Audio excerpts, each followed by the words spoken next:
السلام علیکم ورحمۃ اللہ وبرکاتہ۔ عزیز دوستو، آج کی اس ویڈیو میں ہم یہ جانیں گے کہ عشاء کی نماز سب سے پہلے کس نے ادا فرمائی۔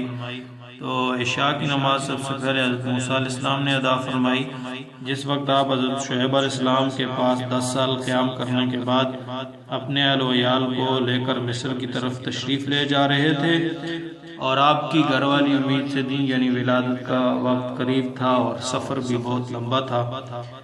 ایک تو آپ کو سفر کی پریشانی لائق تھی، اور دوسرے اپنے بھائی ہارون علیہ السلام کی پریشانی لائق تھی، اور تیسرے اپنے دشمن فرعون جو ان کا جانی دشمن تھا اس کی پریشانی لائق تھی، اور چوتھی ان کو آنے والی اولاد کی پریشانی لائق تھی۔ تو ان 4 پریشانیوں کے ازالے کے لیے آپ نے 4 رکعت نماز ادا فرمائی عشاء کے وقت میں۔ تو اللہ تعالیٰ کو یہ 4 رکعتیں اتنی پسند آئیں کہ اللہ تعالیٰ نے ان 4 رکعتوں کو عشاء کے وقت میں رسول پاک صلی اللہ علیہ وسلم کی امت پر فرض فرما دیا۔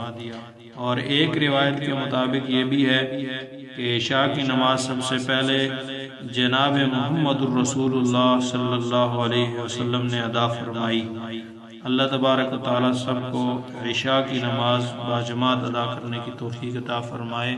وما علینا الا البلاغ۔